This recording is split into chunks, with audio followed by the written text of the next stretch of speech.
All right, today's guest, he has competed in MMA, Jiu Jitsu. I think he's also competed in Judo. He is the co-founder of Legacy Jiu Jitsu.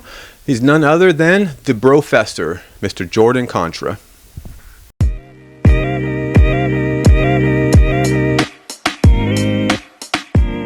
Thanks for doing this. Absolutely, man. Thanks for having me. No, of course. Like the Subaru collection?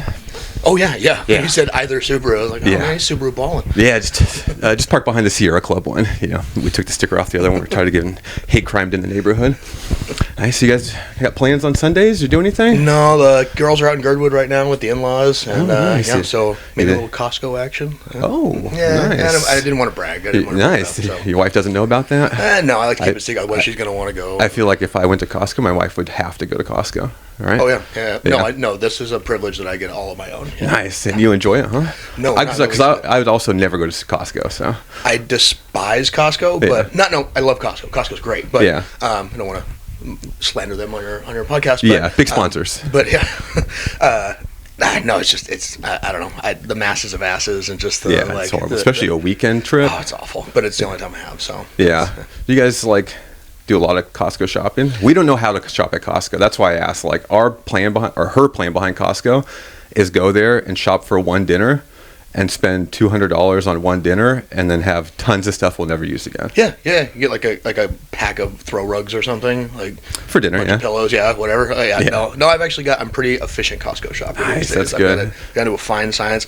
The only thing I dislike more than going to Costco is going to regular stores. So really? I don't know, man. I don't like shopping. I've never liked shopping. I hate shopping too. Yeah. I'm privileged enough to have a wife that I don't know if she enjoys it. She probably just hates my shopping more than she dislikes her own shopping. That's fair. That's one way to do it. That's like dropping the dishes and be like, oh no, I should never be able to wash the dishes. I'm just bad at it. Mm-hmm. Sorry. Yeah. We're having ramen again tonight, guys. It's the cheapest and easiest meal I can make. So more nutritious than people give it credit for. Yeah. What are they doing out in Girdwood? My in-laws live out there. Oh, nice. So, So she's out there with her parents, and then right next to her parents, my brother and sister-in-law live next to them, and my two nephews are out there. So they retire out there? Or? Oh, they've been there for 40-something years. My father-in-law worked for the mountain for I think he helped put in the second or third lifts they have up there. So they've been up there since it became a ski lift. Nice. So. Are they retired now? He just retired. She's been retired. My mother-in-law's been retired for a little while. He is, air quotes, retired. Yeah. He's terrible at it. Figuring out how to retire. He can't. He just can't do it. It's probably tough, right? I can't imagine retiring or anything like that. He's not. I'm not going to post him as a workaholic, but he just really enjoys working. It's just what you know what to do, right? And he just keeps plugging away. He was actually retired from the mountain for, I want to say it was a total of 3 days before he'd already picked up a consulting job somewhere else. So do something to fill in the time, right? I think he just doesn't know what to do with his time. Yeah. He likes to sail, and these are the other hobbies that he hasn't had for decades. But you need a sailboat to sail. So if you don't have the boat, Girdwood's a prime sailing location. Yeah, not a lot. You're right there. They could go to Whittier or something. That's where he actually used to have a sailboat out in Whittier way. This is 25 years ago. But, back when it was probably affordable to have a sailboat. Or buy property in Girdwood. Yeah, that's a biggie. Right? Yeah, right now, you could never buy something in Girdwood. No, it's absurd. We were talking about this last night. The spot across the road from them, they're one road back from the mountain. Yeah.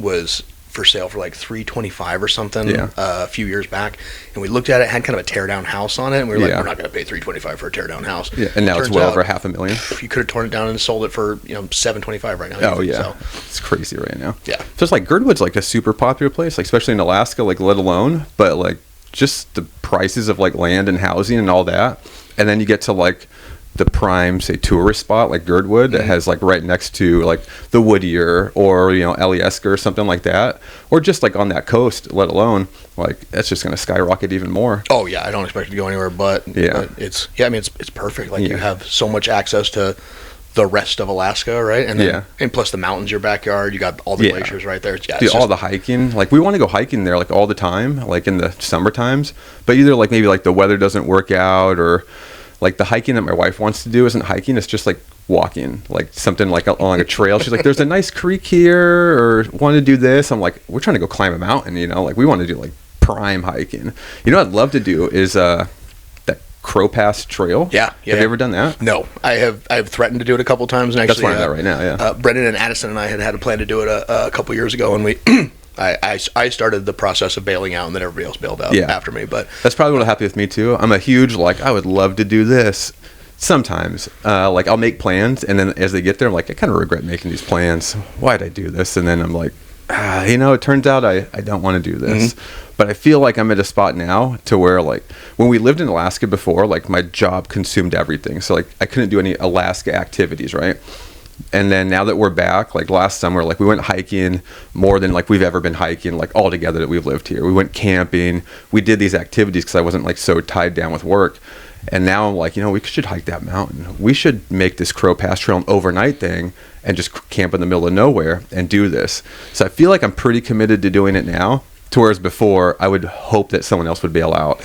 Or if they don't bail out, I'm like, all right, I'll bail out. I'll bite the bullet on this Thinking about Nancy Kerrigan, your hiking partner, just keep them going. Actually, there's a couple cabins along the way there that you can rent on the way across the. Oh, really? Yeah, they've got I feel like that's cheating, though. Cabins.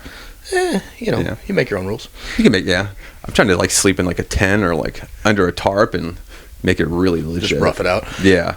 And then I think it'd be pretty fun though. There's and then there's as you go on the second half of it, so if you went from Girdwood to the Eagle River, there's those two, the Symphony Lake and on the Eagle River side of that trail. And my wife really wants to go to those, so I'm like, let's just do the whole trail instead of just hiking from Eagle River to the two lakes. We'll go the other direction, and then we'll see your two lakes on the way. But then we get to go up and over a mountain and have an actual hike, and then just make a real good trip out of it. But I don't think she'll do it, so I'm gonna find somebody. It looks amazing. It's same thing. It's been on my list for a long time. Yeah. But when I used to do marathons, half marathons and stuff, they have that Crow Creek marathon, and that was always my long-term goal. Never got anywhere even close to it, and definitely won't now. But it looks amazing. Yeah. So you did marathons and stuff here? Yes, I never finished a marathon, but I did a couple of half marathons. How far is a marathon? 26.2, I believe. Ooh, yeah, I didn't finish it either. I did 13.1 a couple of times, and that was plenty. And then you signed up for half marathons too? Yeah, I did a couple of those in town. Yeah. And then, what do they do? Just run from one side of town to the other? Or? Pretty much, yeah. You just kind of do this whole circuitous. Usually, you start downtown. The ones I did were the big wildlife runs. So you start downtown, you come all the way across town over here, and then turn around and run back across to downtown. And it's a lot of running. That is. What made you want to do that? It was just one of those I hate doing this thing, so I'm going to make myself do this thing. Good for you. And actually, I learned to enjoy it a lot in I'm going to use the term moving meditation. I don't know if that's correct or not, but it's you just made that term up. So. Yeah, I did. So, actually, it's coined here. Yeah. But after 3, 4, 5, 6 miles, the repetitiveness of it, and this is before I started listening to podcasts. Actually, this is probably before podcasts were super popular. Yeah. And so I didn't. It was just. I don't know. You're just one foot in front of the other, and you just keep doing it until you're not supposed to do it anymore. I just have nothing better to do. I'm just going to keep running. That was really what it came down to. Did you do them with somebody, or was it just by yourself? Oh, always running by myself. I lived out by Kincaid. Never do that. It definitely initially was I did it initially because I wanted my jiu-jitsu to be better. I wanted, cardio was what I was shooting for, and then it just kind of took on a life of its own and started doing more and more of it. And then it was, you set goals, and then it was well, why not sign up for this? And just to motivate, But I miss it. I do miss it. It was a lot of fun. Yeah, I was 40 pounds lighter back then, and my pre-knee surgery and all that stuff. So that's where now I think of it, even before. So the last open mat I went to at Legacy. And of course, it's nothing about Legacy, but I blew my knee. And then, so that was maybe 2 months ago now. So it's quite a while ago. And it's pretty good now. I think it's as good as it gets without having a surgery, but it's only a partial tear. So even before that, I couldn't even imagine running that, walking hurts my knees and my hips. If I walk around too long. We went to one of my son's track meets, and it was at the Dome. And if you've ever been to the Dome, they have a couple sets of bleachers. Mm-hmm. But then they have so many things going on. So they have soccer game after soccer game. And then they were doing a track meet around that. So of course, all the soccer parents are already there, and they were on the 2 or 3 bleachers they have. And then so everyone else had to stand there. And we were there for 2.5 hours. And I wore just, Echoes are, those shoes, those bulky leather shoes. I wore those, and I'm I thought about wearing my Crocs or something. I was I'm wearing jeans. I'll put nice shoes on. Immediately regretted it. And then I was sitting there kept having to bend over, stretch my back out, and stretch my hips, and crack my knees. I'm this is so bad right now. So I'm running anything right now. Like running a mile, I could never do right now. And then, so like my cardio literally only gets better like from jiu-jitsu. And even then my cardio is just such shit. Like it's the worst. I dropped into a wrestling class somewhere, and there was like, I was hoping to be like technique, cause like I wanted to like work on my top game for jiu-jitsu, especially like with the knee issues, like elevating and playing a guard and like getting like, so my guard before, like my go-to would be like a deep De La Hiva, like the De La Hiva X. But like as soon as they start moving around, like my pressure starts going on my knees. I'm like, I don't like this. Or like trying to like really elevate from butterfly and like get like good leg entries. Like, well, to get that, like one of them has to like, one knee has to support that weight a little bit longer. And then I'm like, ooh, I don't like this right now. So like I want to work on my top game and just have like a really good, well-rounded game. Like starting off, like when the morning class was, say, I don't even know when I started again. I guess he started like 17 or so, or 16, like right after you guys opened, like that first week. And then I was like a year behind or so. But when that morning class was started, it was like Roger was there, Jason Whiteside, and David Garness, and Chris Bennett. And there was just all these killers. I'm just like some shitty white belt who like, you know, thinks they're good, right? Like every white belt. And I was forced to play a bottom game because I was so bad compared to everyone. Like I couldn't play top. So like I was just like ingrained to play a guard, and now like I'm at like brown belt, and now I'm like forced to like try to change stuff up. I'm like, man, my top game really sucks. Like, how do you guys mount people? Like, how do you hold mount? And like, and what am I doing here? Like, what am I doing wrong? And so I started doing a wrestling class, and again, no technique. I was kind of like bummed about that, and maybe it was just like an odd class, but they were like, all right, we're just gonna shoot singles. So we had 3 people to rotate, and like, so you spend like 15 minutes shooting single legs.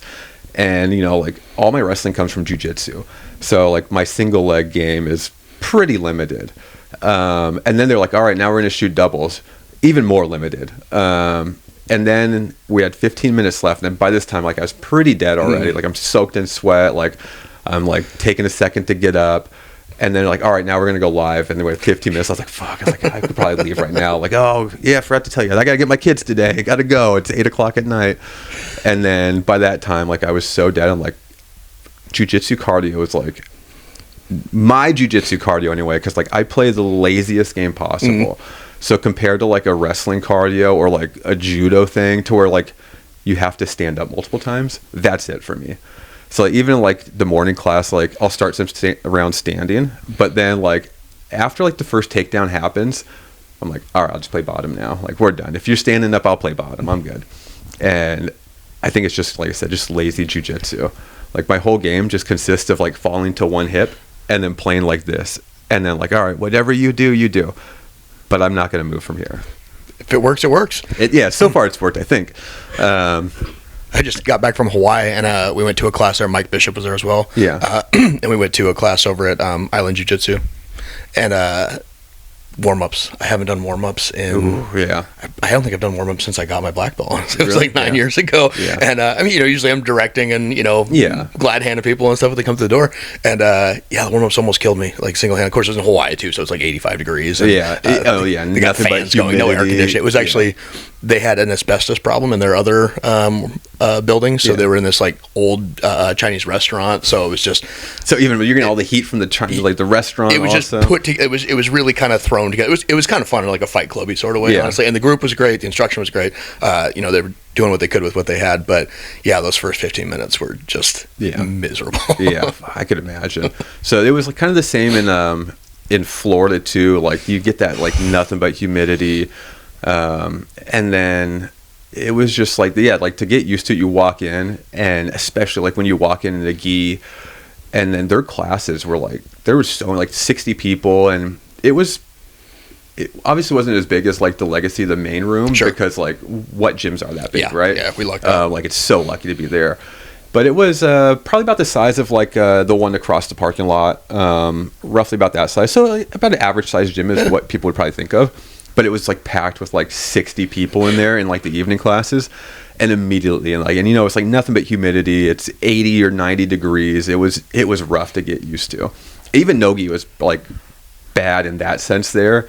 Great training and all that, But man, like just the temperatures there. I had to work there for a bit, and I worked in this place called HD Supply, and they were like, I think it was HD Supply, but they basically anything you buy from Home Depot, they delivered in bulk. Okay. To like hotels, apartment buildings, motels, just big bulky places.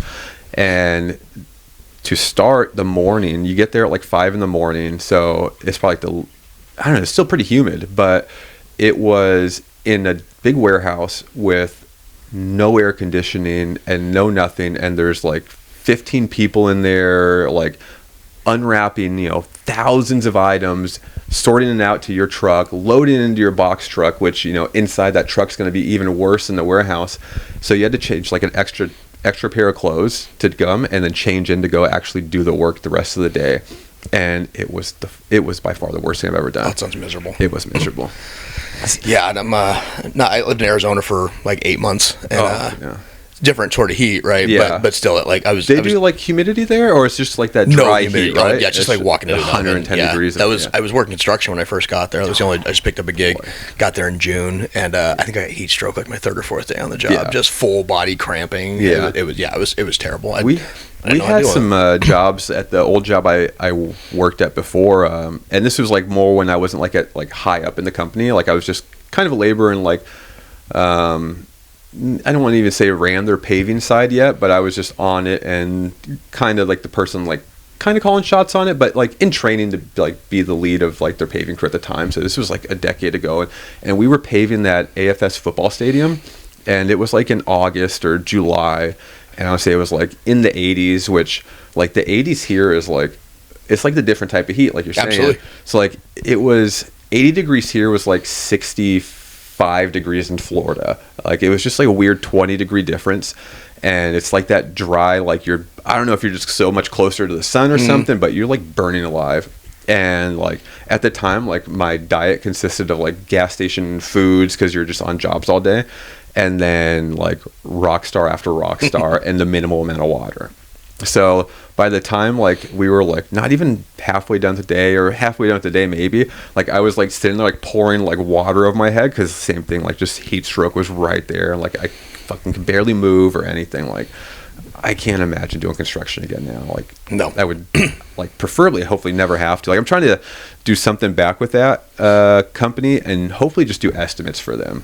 And then kind of work a pretty lax schedule, Monday through Friday thing, but not get sucked back into like you're working 80 hours a week. And because that's why we left. Like I had a great job that had like no worries in the world financially, but at the same time, like I had no at-home time, couldn't do anything Alaska related, which was kind of a bummer, especially coming back and seeing like, oh, like we like doing this stuff, or most of us do, or some of us do. But so it'd be nice to find something there. Got my real estate license down there, got it up here before we came back. So spent about a year in it, like probably roughly exactly a year. And at the time, it was costing me more money than it was making me. So I'd suspended the license. I was like, all right, we're just going to find something else to do. So that's where I'm at now. Like now I'm just like in this weird crossroads of like, I don't know, like a midlife crisis with jobs or something. Like I don't know what to do. Like I spent my entire adult life working at this one company who I don't want to go back to and get sucked back into that. But if I could go back there and just do like estimates for me, it'd be like the best life I could think of. So we'll see what happens with that. You took a step back from Legacy, right?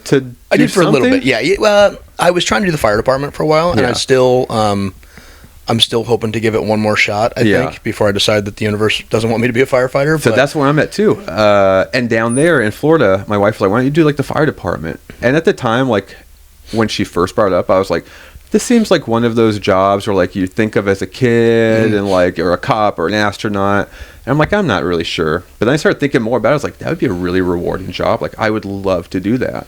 And I'm still like, physically fit and mid 30s and physically fit. And I feel like the schedule we could work around, because they do like day on, day off, day on, day off, and maybe day on, but then 4 days off. Yep. And I was like, well, you're only working every other day, but then you get 4 days off and you just work every other day again. Like we could make that schedule work. And that's the problem with having like kids, and I'm sure you know about too, like even just the one kid, right? like for both parents to work and be productive, like, well, that costs a lot of money, or it takes a lot. Like one parent really has to have some sort of a lenient schedule. And then like you throw in more kids, and then how old's your daughter now? She's 6. So kindergarten. She's in first. Soon? We did kindergarten at home, and then so she's nice. in first. Yeah. Nice. So and then that takes up more. Well, kind of it takes more because like it opens your schedule during the day some. A little, yeah. But still, the dropping off and the picking up times really put a damper on what you can do, right? Yes. So it's nice that you get that little bit of freedom back as the parent. Like, all right, I get 6 hours of the day to do something, whether it's like for myself and taking care of the house, or maybe I can find something for 5 or 6 hours during the day, which is probably really unlikely, right? So, but that's where we're at now. Like also like, so I'm like looking on, and I think I reached out to Kyle, who was part of the morning class, and then he got accepted into the fire department, along with Hunter. So they were doing it together. And then he came back. I think he's just kind of coming in when he can now. But I'm like, man, when you hear about it, if you hear about opening back up, like, let me know, like, because I want to like put in for that. They're going to do 2 academies this year. They're going to do a June academy, or it's supposed to be around June, is word on the street. Yeah. But they're doing and then the normal academy in October as well. Yeah. So I heard about the one in October. But then it's like, all right, so we know it's in October, but when are they opening it up? Like, when can I apply for it? And that's the thing, like, because, you know, I will obviously like go on there, look every day, but if someone could just tell me, it would just make it really easy for me, right? So how many times have you put in to apply for it? There's like 2,000 people that apply for it, right? Oh, yeah, it's a pretty big pool. I mean, it's a great job, and like you said, it's something people, you know, look forward to from the time they're you know, they know what the fire department is. I put in for it 3 times. I've gone through the testing twice. The middle time, I had a blood pressure issue come up in the middle of it, and I was like, well, even if I make it through, I'm not going to be accepted, so I had to get that under control. They do like medical tests or something? They will later on, yeah. Okay. So yeah, there's a whole gamut of so you start, the first round is just a written test. The second round is a structured interview in front of a board, which is interesting. It's a very interesting set of questions they ask you, and they're looking for a very specific type of answers. And then the next round is the physical, not like a doctor physical, but like the PT test, which is difficult. Was it? Oh, it is. That's what I failed on the first time I was in. Actually, I made it through. They'd moved the process around a little bit, but I made it through everything, and I was doing nothing but powerlifting. It's coming back to cardio. I do nothing but powerlifting. I came in at 225, and I could deadlift like a monster, but that does you no good when you're running up, 15 steps. When you're running upstairs with hoses in or full equipment. Gear. Like, man, I was just, I failed, or I washed out at the very last set of steps coming down. So that's a time limit, right? Yep. You just run out of time? I ran at the very last, right there, they stop you, and they're like, sorry, bud. Bummer. It really was, but it actually, from a health standpoint, it actually kind of put me on a path that I probably needed to be on, honestly. And then the second time was the blood pressure one. And then after that, if you get accepted, there's a chief's interview. Yeah. So you do that, and then if you make it through all that, then you go and sit in front of the chief and potentially the lieutenant chief. That might be the wrong name for. I'm going to go with it. Chief, and the guy that was sitting next to the chief was also very important. I knew that. So you have 2 interviews in front of people, one in front of just the chief and that guy, and then in front of like a whole board. Yes. And actually the first time I went through it, I had the chief's interview. There was a whole board there. There was 5 or 6 people in that one as well. That was the previous fire chief.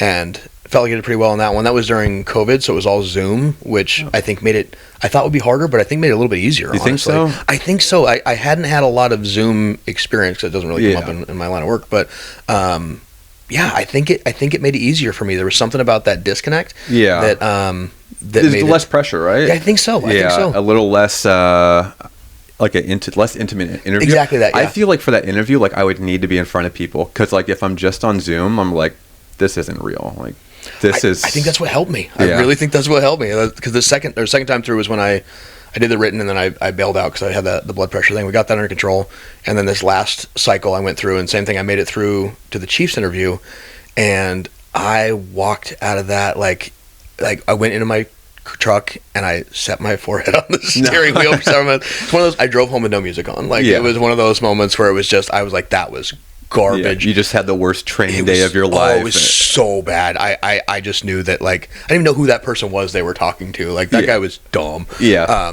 Anyways, so same thing they were saying, like, who was that without guy? Without question. Yeah. They were like, how did he make it through the rest of this? Yeah. Did we look at his application? Did you check his ID? Is that the guy we really were supposed to talk to?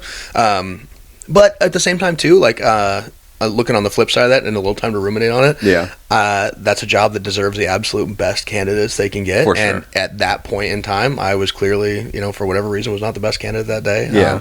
But Hunter made it through. Hunter, not just through, but he made it first in his class. Really? Yep. For the interview process and everything, he made all it through. Cooper? Purple belt. He mostly afternoon and evenings. Name Hansen? Yes.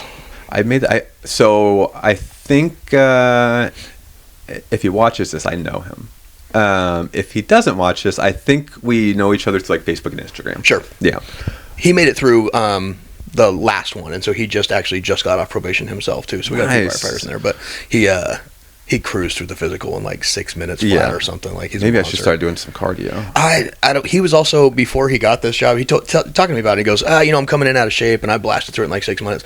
But he was a sheep hunting guide and a moose hunting guide as well. But so your job is to go up and down mountains with two people's backs on. You're kind of ready for it. Yeah. You're more ready for it than say we are. Yeah. The average individual. But yeah, it seems like a great gig. They've got some new stuff going on that I'd be really excited to be part of. They got the MCT program locally. Are you familiar with that? Huh. It's a crisis program that they're trying to utilize, where it's a mental health response team. Yeah.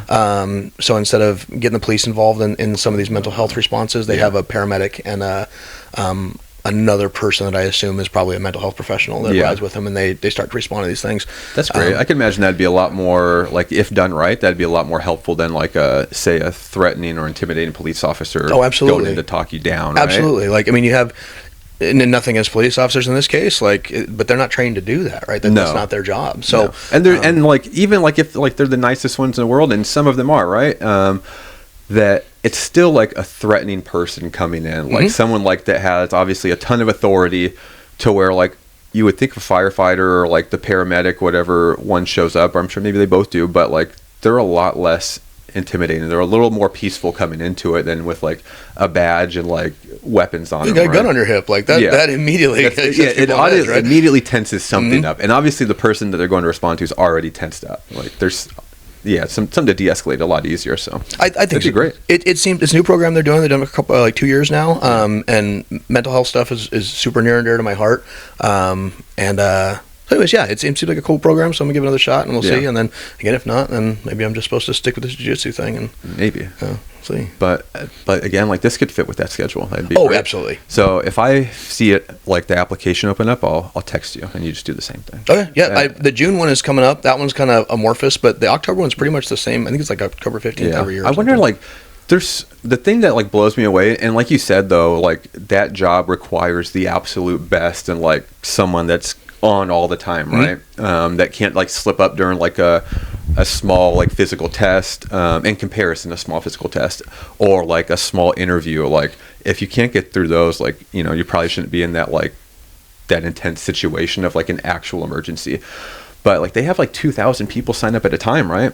And then they take 25 people. Is that what it is? I think this June one might be a little bit smaller because it's kind of just one kind of thrown into the mix. Right? They're losing a ton of people to retirement, so they're down to like supposed to have 4 people a truck, and they've got like 3 people a truck right now, and so they're just trying to shore up that retirement. I'm sure like it'll be easy for them to like fill it in, like, but just going through the process, I'm sure they can't have 50 people in the academy at a time and stuff like that. So like just slowly building it up, but it seems like it'd be no problem. Like out of that many people, like out of one like application process, they've got to have enough probably decent candidates to like just staff everybody. Oh, for sure. Yeah. I think it's just a budgetary concern. Like you said, they can only put so many people through an academy at a time because the resources that requires. And I've got to be corresponding with some of the local captains, and basically they just got a huge federal grant, and they were like, hire some more firefighters. So that's great. What made you want to do the fire department? It's kind of severalfold. I've always been. Not always been, I guess that's wrong. I was a dirtbag for a long time. But in my adult age, I've become very want to say community oriented, not in the way like, I mean, I'd go do, community cleanups and things like that, but maybe it's having kids, but I want to be involved in the positive aspects of my community. And there's that, I know it's probably cliche, but there's that, Mr. Rogers quote where he talks about like, you know what I'm talking about? It's like be the helper. Yeah. Like when you look at it, when you look at a horrible situation, there's some people helping. Not everybody, some people just running and screaming with their hair on fire, but, that was I didn't mean actually on fire. That was not a literal, but but those people that I get it. Whoops. There's those people that they're helping, and I don't know. I want to be a helper, and I want to be a positive role model for. I mean, specifically my daughter. I'm not gonna lie. Like a lot of it is looking at her and going like, what's the best role model I could possibly be? And that seems like a great way to do it. And it seemed every firefighter I've met seems like a great person. I don't know them super personally. I know a few super personally, but I don't it doesn't take much to figure out if like they seem like a good person, right? Just the vibe they give off, right? Yeah. I've yet to meet somebody who rubbed me the wrong way, and obviously there's from a very like baseline standpoint, it's a great job. It's the benefits are fantastic. The money is not bad, but all that plus you get to be that positive person in your community, and frankly, it just looks like fun to fight fire too. And the paramedics thing has always been really exciting. And I think Hunter, like he came on, and I think he said like they do like a week on, a week off of like fire truck, ambulance, or something like that, which also seems great too. I talked to my wife, who I don't know if it always counts. Like once you're an EMT, like you're always an EMT, but she had her EMT 1 and 2. Like when we first got together, like she had her 2 after we were together. But like even that job now to me seems like it'd be a really rewarding job. But like kind of like what you're saying, like you want to be like the person helping, and like you, like man, like I was a real dirtbag. Maybe like not necessarily like the people or anything like that. But like, I wasn't some outstanding citizen like in high school or growing up. And I was going to say this while you were talking about it. I was like, do you think it was because of like your daughter? Like that's a big change. And so even like when we had, my sons, or specifically in this situation, like when I had my son, there wasn't like some big thing like, oh, I need to change or anything like that. Like you could still kind of be just like a dirtbag and, be a positive influence in front of him and do this stuff. But like when I had daughters, like everything changed. Like I immediately like, I want to help. I want to do good. Like I want to be better than I was. And so like, that's where it is like with the fire department. Like I feel like that could like, not like selfishly like help me, but like it fits exactly like what I want to be now. And let alone like having the lenient schedule too, like what, like so many pluses like that just like funnel, like all my wants and needs like funnel into like that, like it checks every box, we could make it work. And like you said, like the benefits and the pay, like that's great too, but I feel like I could like be an EMT also. The pay and benefits are probably a lot less, especially depending on like where you used it, but this that rewarding job, I feel like it's just what I want right now. And then just something completely different than I've done too. But yeah, so did you get into it also because like I think when we talked before, like you wanted something like to think of the future also, and like retirement and benefits, and probably owning a gym like that's not Checkmat or something like that, and obviously there's Checkmat affiliates that aren't like have retirement programs or something, but to build up to where like you have a retirement from that job or something like that, like that takes years. And with Legacy being like step 1, like you'd have to like branch out and have like smaller gyms under you and like have like that pyramid to build up. Did that play anything into it as far as like wanting the retirement? Or it's like the safety that's definitely net, a part of it. Yeah, I mean my current retirement plan, like a lot of folks our age, is just die before I retire. So that's definitely part of it. And my wife's also in a situation where she's not, she got a great gig and she loves doing what she's doing, but she's not, so she doesn't have benefits. She doesn't have, retirement benefits. And, that's definitely part of it. That definitely plays in. Like I said, it just checks. I can't think of a box it doesn't check. Honestly, it obviously comes with some downsides, right? Like I have several friends who, the things you see, the things you're part of, unfortunately. Yeah. So we watched this show on, I want to say Netflix, it's called like New Amsterdam, but it's like one of those hospital shows. And like, they had like ER growing up and all that stuff. But like what I never put together until like, you know, talking to people like that are going into the academy or something like that is like, they always show someone rushing, like the paramedics rushing them into the ER, right? And then the doctors take over. But like those paramedics, like, and then like you look closely, like it says like fire department on their thing and this, I was like, oh, that's what it is. Like, oh, they're not just bringing in like people who broke a leg, like they're bringing like gunshot victims, or like you're literally going into like the most tragic, you know, scenarios. So like, yeah, like there are like, there's got to be like those mental downsides to it. But I'm sure like during the time you'd really have to like weigh out like a lot of things, or like you probably have to wait out before you get in, and I'm sure that's what their strict interviews are for and all that. But I'd imagine like just like the heroic part of it and like saving that person or like getting that person to safety or whatever it might be is probably outweighs a lot of it. But those bad days have got to be bad. I have a friend, it's actually Sonya's friend's our friend. I won't say her name, but she's a paramedic here locally with the fire department. Yeah. And depending on the day we've talked to her, she vacillates between greatest job you could ever have, get into it as soon as possible, you know, most rewarding thing you could possibly do, to she's just 100% just says run, don't have anything, get away from this job as far as possible. And you know, like it's that what did she do today, what did she see today, what did she have to, you know, process today. Like the highest highs and the lowest lows, like that probably couldn't sum it up anymore, like that. And you know, obviously there's other like responders, like a police officer probably has the same exact things, and like being in the military, those same exact things. Like, but at the same time, like it's probably like, you know, the good and the bad of it, right? Like if it can't be so good if there's not something so bad about it. Right. Yeah. I mean, you're part of, you said, the worst and potentially best way. Somebody on, I think it was one of Cooper's guys. Anyways, they just got to deliver a baby the other day. Like, how neat would that be? Yeah. Like, you're part of this. Like, really, how rewarding you've been around, that? right? Like, it's such a cool moment, and you got to be there for this person. Somebody who was delivering or having a baby is already huge, but like in a situation that's probably not optimal, right? Like, it's not why you wanted to have a baby. It was in the back of an ambulance, but you did, and to be there for that person and be able to help them through that moment and be, I don't know. Yeah, it seems like something I would never think about. Even like all these things now, like I'm seeing, like whether it's on a show or like stories from like you or someone else who's like been there or done it or been around it. I'm like, I would never think about that, but how amazing would that be? Yeah. So fun. Yeah. Crazy. What made you guys open Legacy? Like, so we had all been over at Gracie Baja before, which was across the parking lot at the time, right? Yeah. And was in that space. Did it start back off Denali Street? Gracie Baja? Yeah. Or no, Gracie Baja had been right there always. It had been further up the mall. You know where that Wisdom Traditions is right across from us? Yeah. Like directly across from the new Legacy in that same parking lot. It had been there originally. So, do you want the whole backstory on that? Yeah, sure. So Gracie Baja started when Ted Stickle moved up here, and he was a purple belt at the time, I believe under Nelson Montero, but he wanted to, he didn't want to teach jiu-jitsu. He was pretty open about that. He just wanted sparring partners, so he needed to make some. Yeah. And there was a Tang Soo Do school down there.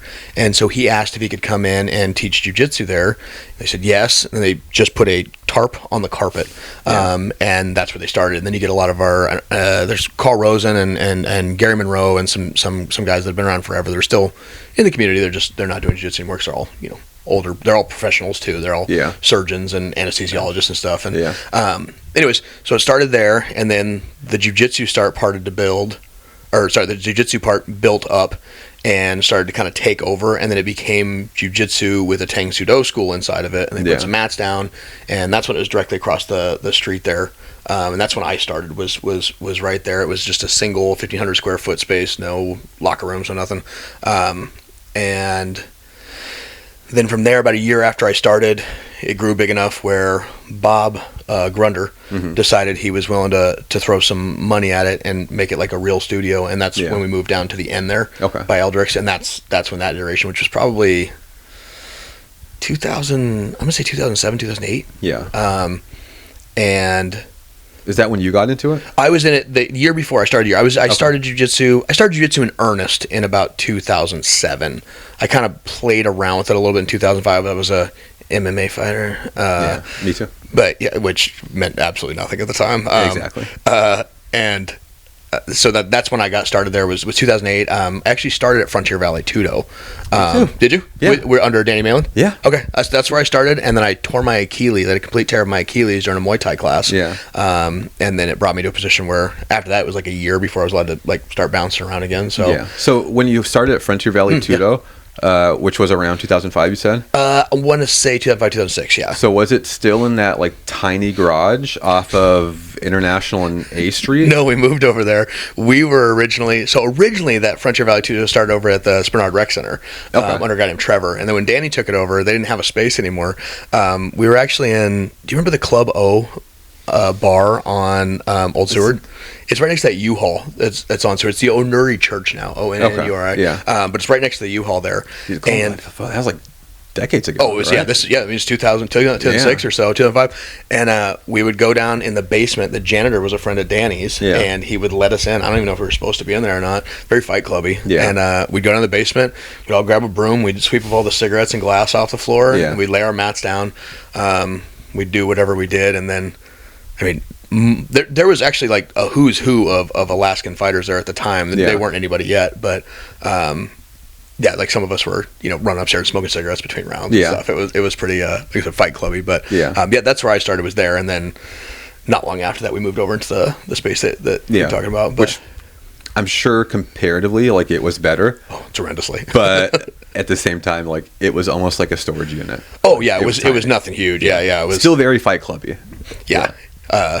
But so with Gracie Baja, went over there, and then that's when I started teaching, was around Blue Belt, and there were several Gracie Baja schisms. I don't know if you're familiar with all the different, like, there was a whole thing with Ted where that relationship imploded and he left and went to Texas, and then that's when Jarvis took over. Did you ever meet Jarvis? Never met him, but I hear about, I think, Jarvis the most, though I have heard like the name Ted Stickle and all that, but I think Roger was like, I've heard like the stories about Jarvis from him and stuff like that.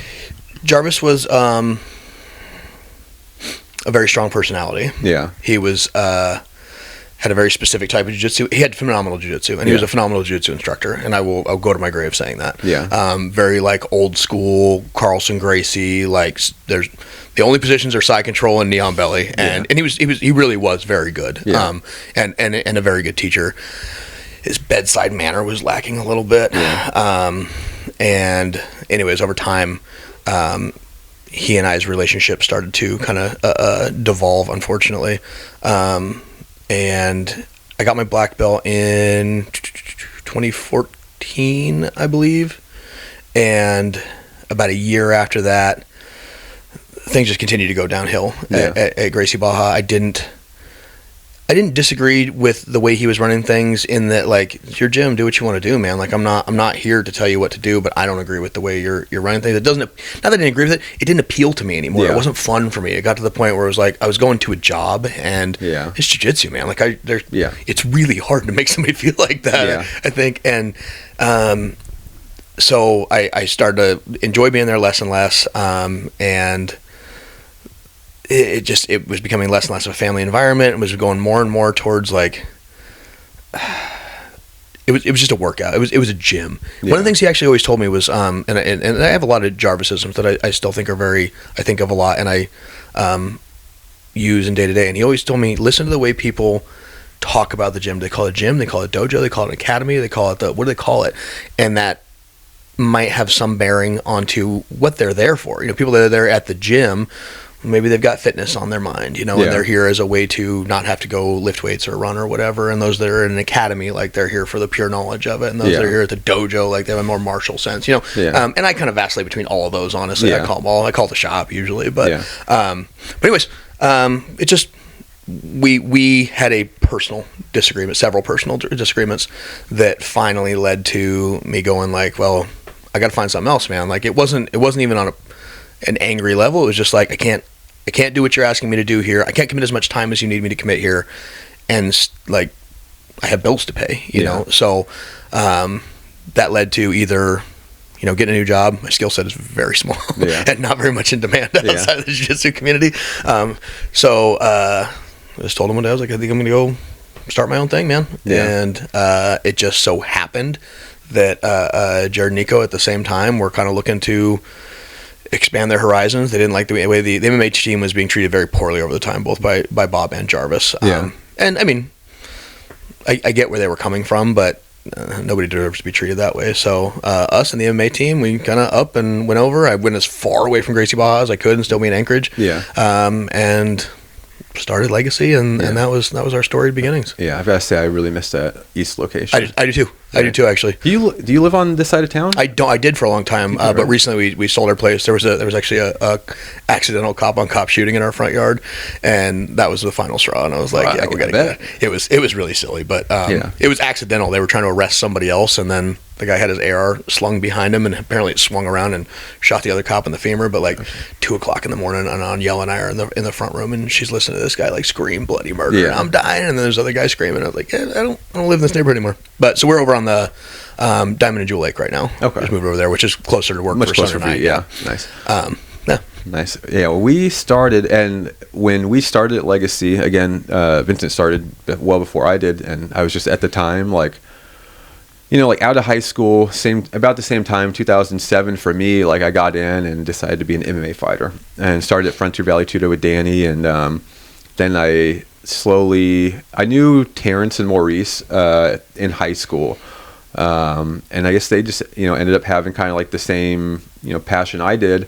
So then they started coming, but then we spent a lot of time like training, like maybe at like a small little mat room on base, because someone we knew could get on base, and then we spent time like training on their living room carpet. But they got there, then they stayed. I had a kid, and that took everything from my time. But so he got back into it, and I was like in the time of just living vicariously through him. I was like, you're going to do jiu-jitsu now, and I'm just going to watch you do it. And then like he was going like every day, like like the week after you guys opened, or like roughly that week. And then eventually I was just like, he's been doing it for like a year. Like if you go like every day, I could probably get in it. So like I bought a gi and bought like no gi stuff, and I probably had that stuff for months. And then like I would drive into the parking lot and just drive right out. I'm like, I'm such a pussy, and like I can't do this. And like the anxiety and everything was just like so like ramped up in me. And then I'd get there, and I remember one time, I don't remember who was teaching the class or anything like that. I think it was like a noon class. Like I just had like the lunchtime free. I went in and I parked, and I made eye contact with someone in there. I was like, oh fuck, I gotta go. And I drove out again.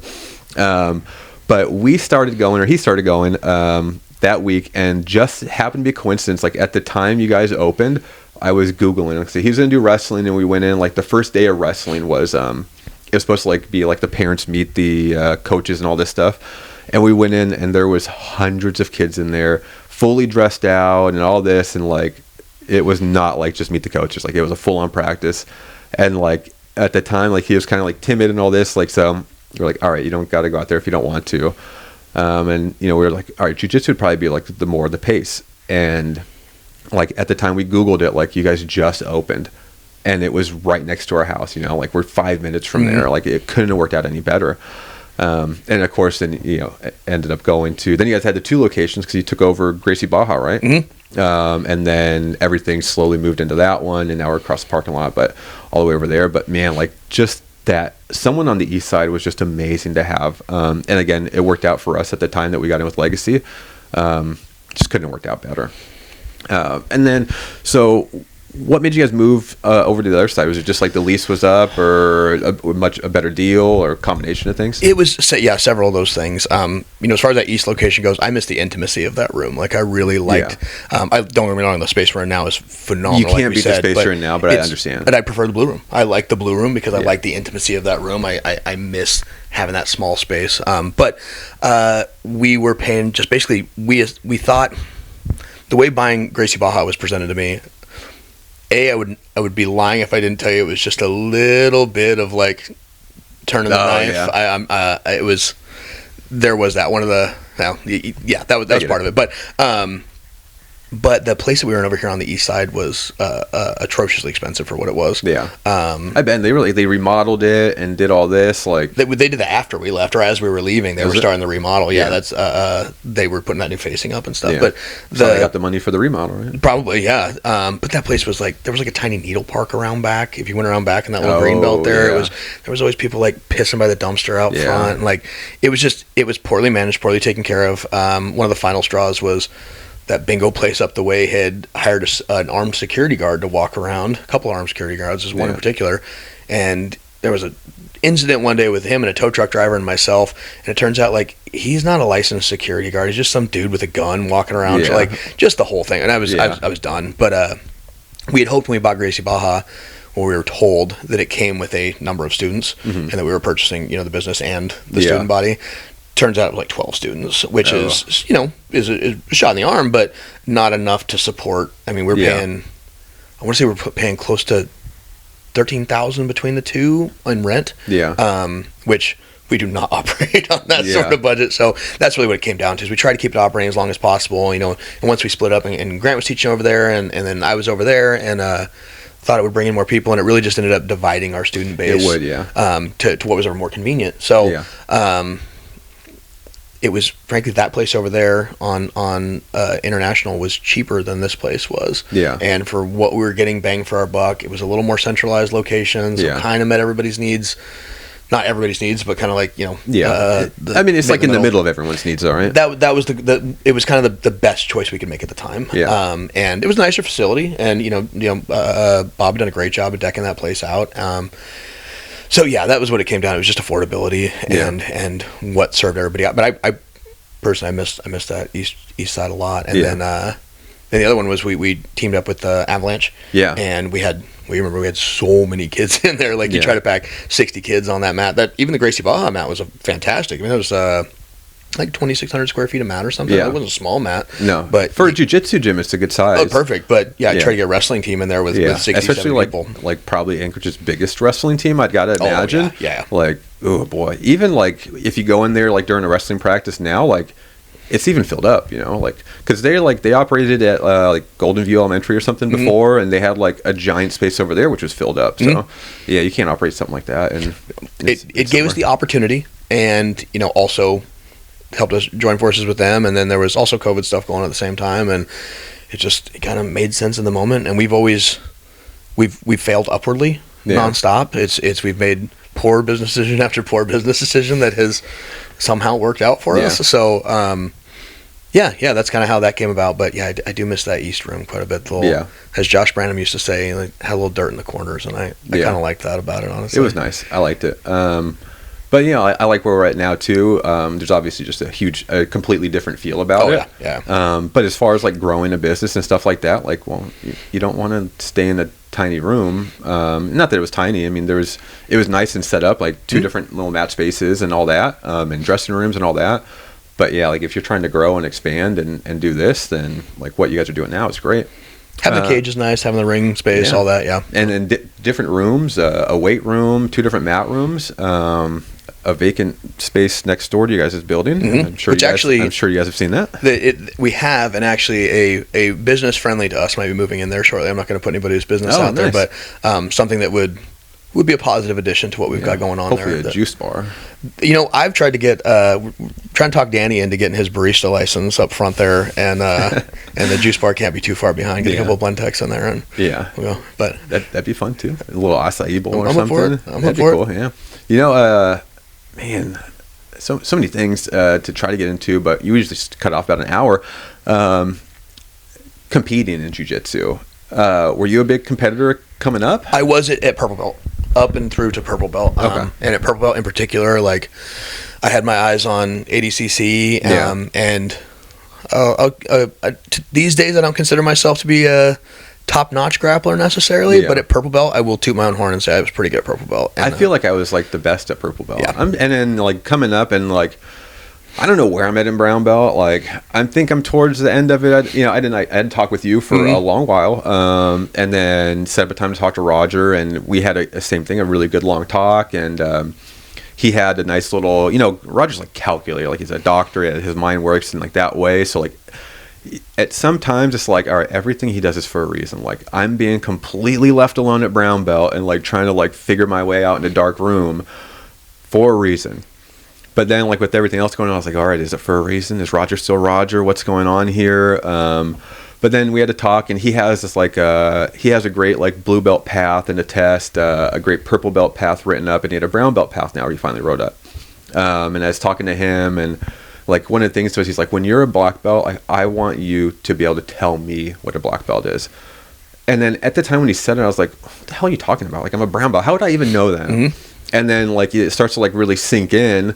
And then of course, like, you know, like at the time with like me and Roger, like he's like more out than he is in. So I have a ton of time to let this sink in and figure this stuff out and like really think about it and remember like, all right, he's saying this for a reason. Like, what's the reasoning? So me and David went over and talked to him for a bit, and then I ended up talking to him for like a whole another hour after that. And it was, and of course, like I said, I've had time to think about like what a black belt is, and if I'm even supposed to know this, like how would I know this? And he was like, all right, I got this brown belt path written up. Do you want to hear it? I was like, yes, I've been like, you told me about this months ago, and you said you were going to get it to me soon. And I was like, I'm ready to hear it. Let's hear it. And then as he gets to it, I was like, wait, can I tell you first, like what a black belt is? And I told him, I was like, just in case, like, I don't want to say it to you after, and I'm going to echo everything you say, right? Like, because then it's going to defeat everything. Like, that'd be cheating, right? So, like, I say it, and then, like, as I'm saying it, I'm like, all right, should I be saying this? I was like, no, this is how I feel. We're going to say it. Like, I don't want to offend you or anything like this, and, like, but this is what it is to me. And then he reads it. He was like, all right, and he's, like, taking notes and typing, and I'm like, I don't know, like, is this a test? Like, what are we doing here? And then he tells me, and, like, shit, you know, like it's a word for word pretty much, like, and here's his words compared to mine, but it's the exact same thing. And I'm like, I passed.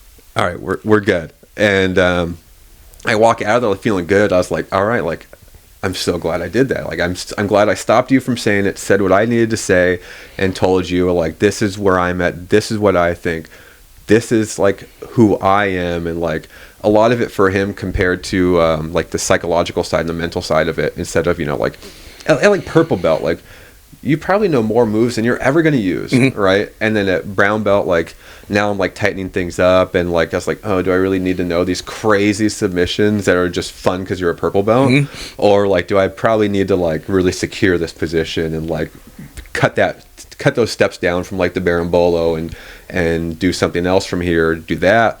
But like instead of having moves that take 4 different steps, I was like, I'm more of a 1 to 2 step kind of guy. Like I want to do those. Like I love the berimbolo because it looks really fun. But when you watch someone do a berimbolo in like competition, there's so many steps, and there's hip placements and leg switches and doing this and different grips. And so many potential avenues. Different. Yep. So I was like, you know what I could do instead of that? Like I could just berimbolo and end up in like, not on the back, but like in more of a side control, and I don't do the leg switch, and I just throw you off and throw your legs to the ground, and then I come up on top. I was like, that's way better for me. And I don't have to do these super fancy moves.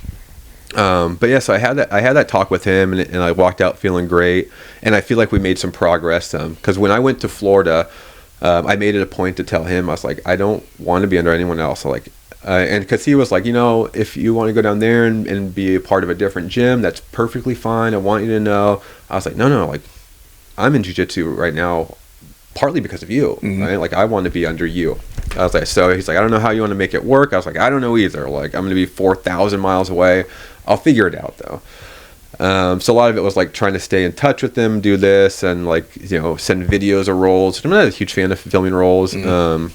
But it's awkward. It's awkward. Yeah. Yep. And for me, it changes the dynamic of jiu-jitsu to be like more pressure and stuff like this than just like a friendly, like I'm there to have fun. Like I'm there to like make myself better, not like put anyone on the spot, right. And like, hey, can we make this really weird right now and right. film our roll? Because you're trying to put me on your highlight reel right now. Exactly. Like, yeah, and that's what I was like. I was like, you know, like you're going to get different looks from people and all this, and just different reactions, and come off differently than, you know, I want to come off. Mm-hmm. So there was just like a weird dynamic, but like staying in touch, and like for me, like, and like anyone listening, like don't let the podcast fool you. Like I'm a super introvert. Like I want to go and not make eye contact with anybody. I want to go and stand in the background, not say anything, and sit at home all the time. But you know, like, so to go and like put myself even more out there. I'm like, you want to film this role with me real quick? And then it come off completely how it's not supposed to. And then I got to like break through and be like, it's so I can send it to my professor and do this. But like when I ask people, like it's that I'm not going to get to that part. Like I'm already done talking. I've already talked to you too much. Like I've said more words for the day than I have in me right now. Crossed my own boundaries. Yep, I crossed my own boundary. Yes. So like staying in touch and even emailing and like talking on the phone and doing these things are just out of my comfort zone. So trying to like when I got back, he was like, you never really emailed me. You never really sent me these videos. You never did this. I'm like, that's just not me. Like I want to have like a face-to-face conversation and do this. And like emailing, like if I email you everything I want to say, like it's just going to come off in a weird way to me, and it's probably just me like over like looking into it too much, or me texting you. Like if I don't get reactions from you in a conversation, like that's what I need to carry on a conversation. Like I don't want to just sit there and talk for an hour or type some long email and have all these points I necessarily have to hit. Like, well, I want to get to those points pretty organically. So emails don't work for me. But in his brown to black write-up that he had, one of the key things, and this is like the only thing I didn't say to him before, was like, and staying in touch and emailing your instructor. I was like, come on, that's not a thing. Like emailing's not a thing. Like, but I was like, I get it, staying in touch. I didn't do that. I feel like you put that in there for a reason, because I didn't do it. Poke. Yeah, yep. I feel like you're really twisting that knife. I was like, but all right, so like let's just set up times that we can talk. We'll set up, like we're having a face-to-face conversation right now. Let's just do this more often. And then he's like, yeah, no, I'm trying to get in more often. And I was like, that's great. He's like, I'll go with you to some open mats if you don't want to film rolls. I was like, that's great too. But in my head while he's saying this, and he's probably gonna watch this and get it now. But it's like, I'm not really rolling hard anymore. Between like injuries and like I'm not sure like all about it. Like how many days do you just like wake up not feeling like stiff or like hurt, or like do you like just fresh, but like I could roll hard today. Like I'm ready. Oh, never. Yeah, that doesn't exist anymore. That's not a thing. No, that's a process to get there. Yeah. So now I'm going to these different open mats and going, and even in class, like picking who I roll with, picking who I like drill with, and not even that I drill that much, but if I go to like any other open mat, like I was like, well, I've never seen you before. I'm not going to roll with you.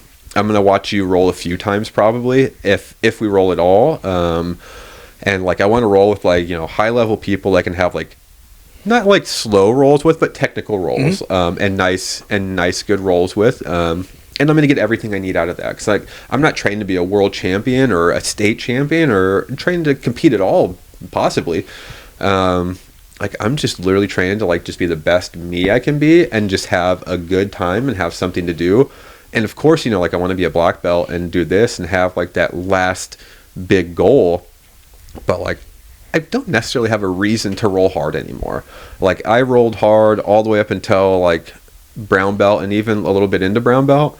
But now like I have like major knee issues to where like, and nothing came up on the MRI, so like it's hard to say even how major they are, but like my knees will like pop in and out of place like while I'm rolling, and you got to stop and make it weird and pop them back in. And then that sends a weird vibe too, like, no, we can roll again. Don't be afraid to hurt me. It's fine. There's no big deal. These are normal pops. And like I was rolling with like Jerry at AGA, and this was like the final straw for me to where I decided like I'm not a doctor person, so like making a doctor appointment was just pointless for me, because you had to make multiple appointments for them to actually like look into it. But the look, and like it wasn't like a horrified look, but I could just tell how bad he felt. Like while we were rolling, and he was just like in like single leg X, and he used it to like to put me down to the ground. And I'm usually like real good about like peeling the hips off and backstepping around it. But like he was just on, and it was so tight. And like I think it was like the jolt of like when my hip hit the mat, and he was still like just nice and tight on the leg, as he should have been. It popped out, and I just kind of looked at him, and he looked at me. He was like, "Oh no." I was like, "No, it's no big deal." And then like I had to like pop it back in, and I think it was like still on his thigh, so like he felt it. And he was just like so like horrified, and I felt so bad for him. Sure. I'm like, this is just every day for me. Like, this is no big deal. Don't feel bad. Please don't feel bad. And then even like messaged me after and apologized and all this. I was like, all right, if people feel that bad, like it's probably selfish of me right now in a way. Like I'm gonna go get it looked at. And oddly enough, I think this was after like the LCL tour, and it happened to the other knee. So like still like my right knee has more issues than my left knee, which actually has like the torn ligament. Though they'll both pop in and out, but oddly enough, the one that doesn't have any tears or anything like has more issues. Well, that one's torn and can't be hurt anymore. That one's done. Like, we're good. And I feel like that's just where they both are. Like, no, like and when people ask, like, oh, how are the knees doing? How is this doing? I was like, well, better today than tomorrow. So we're gonna roll today. Or it's like they're just as good as they possibly can get. And like going and getting MRIs are like, yeah, there's a tear, but everything's intact, and we didn't see any other issues in this. I'm like, all right, well, I didn't change anything before the appointment. I'm not going to change anything after. If there's nothing like catastrophically or anything like can majorly do, then there's just like nothing to do. But like, so now like with him and like going to the open mats and I'll watch you go roll hard at open mats. I was like, I don't really roll hard anymore. Like, I'm just here to have fun. Like, I'm going to give you a great roll. It's going to be a technical roll. It's going to be probably me like telling myself in my head, I was like, I got to play top game because my knees and everything. But then about 3 minutes in, I'm going to realize that I'm really horrible at cardio and I'm going to play bottom. And then I'm going to be on bottom like, oh shit, I'm supposed to be on top right now. But just like years and years of having a lazy guard game, then like this is just what like it's hard to get past that mental barrier. And like even like people like I've talked to like some people in the morning class now, like as like now like you transition more into like maybe a coaching role instead of like the selfish is all about me role. Like you're watching other people, I'm like, and I know I had this problem like coming up even to today, like I'm talking about now, like you have to push back in jiu-jitsu, right? Like you can't like be on top and then get pushed and be like, oh, I'm on bottom. And like if you want to have like a really good role or like really progress, well, you've got to learn how to push back. And there's such a like a mental block in some people, including myself, to where like if they push, you're like, all right, I'll submit and I'll be on bottom and then I'll just play bottom. But now I'm at brown belt, I'm like, all right, I'm dialing in a top game again. And not that I never had a top game, it's just like, well, now I got to like re-go back to it, right? Like I'm just circling back to it. And I have tons and plenty of stuff I like to do from top. But if you buck and like you get too far, like, well, I don't need to have this big 50-50 battle and who's going to get like a better positioning. I'll just let you sweep me and I'll just play bottom. And then it just starts this vicious cycle of like, I'm supposed to be playing top right now. And it's just tough. But yeah, like, so it's like him and like, I got to set up another time to talk to him now and be like, I don't roll hard anymore. Like, so that what I did, I was like, can I just put you in contact with these like higher level people I've been rolling with, like, you know, like Tom, like, and then oddly enough, like while I was there talking to Roger, Tom emailed him. He was like, yeah, I asked Tom to like give me like a write up about like all you upper belts. I was like, this is perfect. I don't even got to go out to Tom and be like, hey, can you email Roger? This is weird for me asking you, but can you email someone about me and, you know, tell them everything you see, like tell them the good and the bad, and all that. And then like reaching out to like the other people, like one of the big people is like, so Sunday's like been my big open mat time. So going over and now, you know, Lacey doesn't do the open mats on Sundays, which you guys should start again. I think there's people that go in there. There's somebody in there right now. Are there? Yeah, I think it's not advertised. It's hit or it's not. It's been hit or miss. Okay. So, but it's back officially now. Oh, nice. We're generally kind of more organized all of a sudden. Danny has done a wonderful job. It does seem like he's getting a lot of stuff organized. We need management, man. Nico and I are decent at our jobs, teaching whatever it is we're teaching, but we're terrible businessmen. And we're very open about that fact. Yeah. But like, we do not excel there. We needed somebody to come in and like direct. So he's doing a great job. But that's man. If something works and like he doesn't, I'll be your guys' manager. Yeah. I need something to do during the day without working like a 9 to 5. Plus there's the sword fighting in there at 11. I saw that. We went in, I think Sonny put on the things like, anyone want to go meet? And we went in the blue room because they were sword fighting. I was like, this is weird. Is this real? It's weird, but man, the first couple times I watched it was like, it's whatever. I mean, I'm a fan of whatever gets people moving, man. You want to do Zumba, you want to do yoga in the park, whatever. Just move, like do your thing. But I walked in there one day and they had like full helmets and leather armor, and they were beating the absolute shit out of each other. One dude like hammers the other person with a headbutt, like they were getting after it. So I gained immediate respect for them when I went in there. You ever thought about jumping in?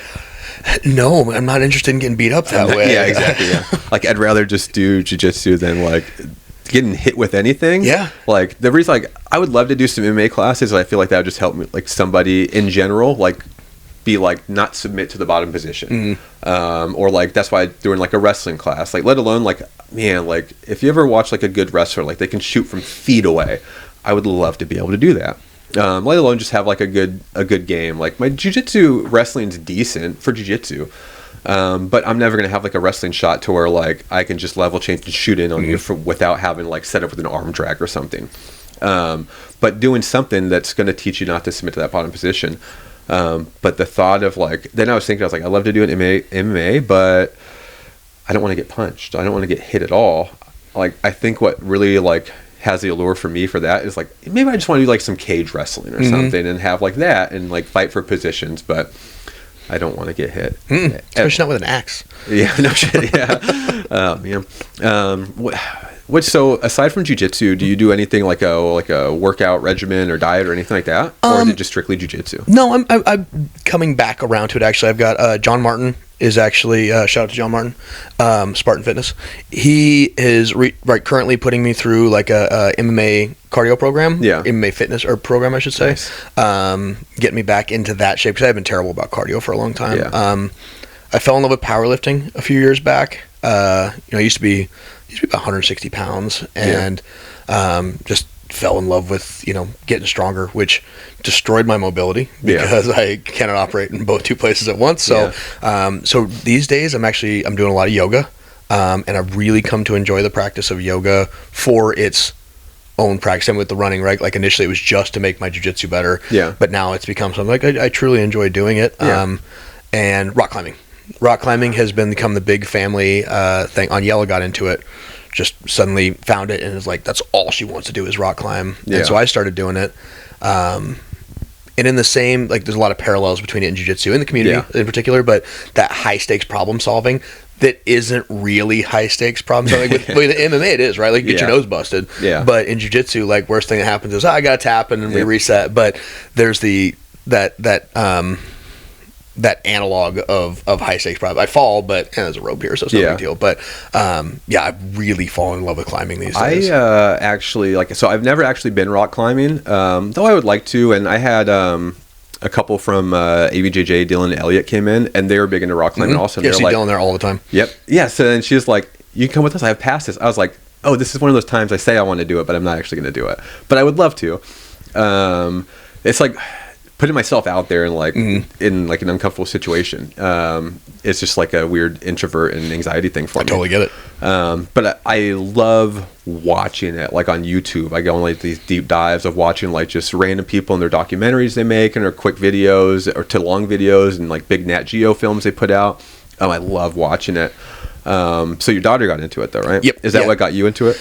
Yes. And I had done a little bit, actually Jarvis and I used to do it together a little bit. And I enjoyed it then, but once she started getting heavy into it and she wanted to start taking private lessons and now she's in camps and things. And then I started doing it. And once I started to make those or draw those parallels and get past the anxiety part of it. Because I suffer from tremendous anxiety. Yeah. Similar, I'm very much introverted until I get in front of a class. For some reason, I can come out and like, I get to share this really cool thing that I think is really important, and that pushes past through the anxiety for me. Yeah. But with the climbing, like I sucked at it right off the bat. Like I can do a bunch of pull-ups. Turns out there's way more to it than that. I was like, oh, let's do pull-ups all the way to the thing. Yeah. And that's not it at all.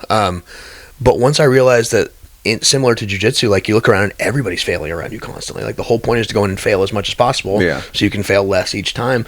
And going in and watching people who I didn't know what any of the ratings were or anything, but I start seeing these people like they're falling off everything. Nobody in there is climbing all the way to the top, getting all the way down every single time. Like I could do this easily. I could fit in here perfectly. I'm really good at failing. Yeah, so I'm so much better at failing. And you just jump in and you start failing. And once I got past that part and realized that made it easy access for me, because like there's so many sports that aren't like that. And, and so that made it really easy transition. And again, it just really appealed to me. I like the strength aspect of it. I like that you get a little bit of a rush when you're up there. Yeah. Like, it's fun. It's also fairly cheap as far as gear goes. And I like I like that. Once you got shoes, you don't really, chalk is pretty cheap. The membership's not super cheap, but it's not bad. So, it's not like, dirt biking or something where you go. And then obviously like you would know, like you have a daughter, but like girl sports are like what's identified as more girl sports are not cheap. No. they're like gymnastics or dance or ballet or tumbling or whatever it might be. They are like highway robbery. Like it's once a week for like over $100 a month. So you go like 4 hours a month and you're paying like $150, and it's just not worth it to where, like, and I know your daughter like jumps into like jiu-jitsu classes too, right?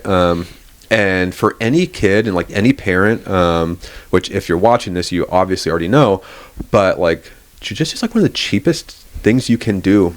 And unfortunately, like we have so many kids, like, cause I would love nothing more than my daughters to like go in and like go, like they're at the age now, like they could do like once or twice a week and get like the benefit out of it. And get like more benefits than just jiu-jitsu. Like you're not going to learn how to armbar someone. You're going to learn so much more. Right. And if you secretly are learning these things as a kid, like, and you don't even know it's more than just jiu-jitsu. But for like $100 a month, you can go every day of the week. And there's like, it's endless, to where like you're really limited by like a gymnastics or a dance or something. So like one day, like we would love to be in a position to where like we can bring them in like with him or something, and to get him in there. But like having 4 kids and doing this and spending, $400 a month is like, especially while like only one parent's really working. Unfortunately, like it's a tough situation to be in, but man, so many things like to get them into one day.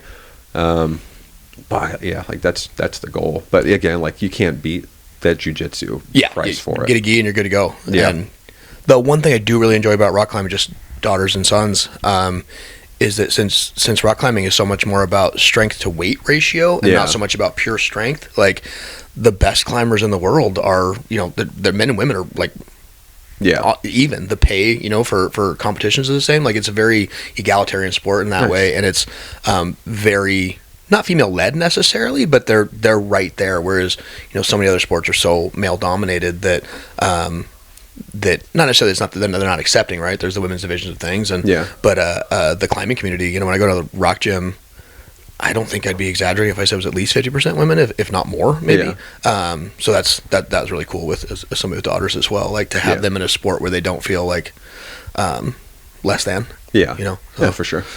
All right. So I know you're not on social media or anything, but you want to tell people where they can find like info on the gym, anything like that? Yeah. Legacy Jiu Jitsu, AK, I believe I think it's WordPress. We have it.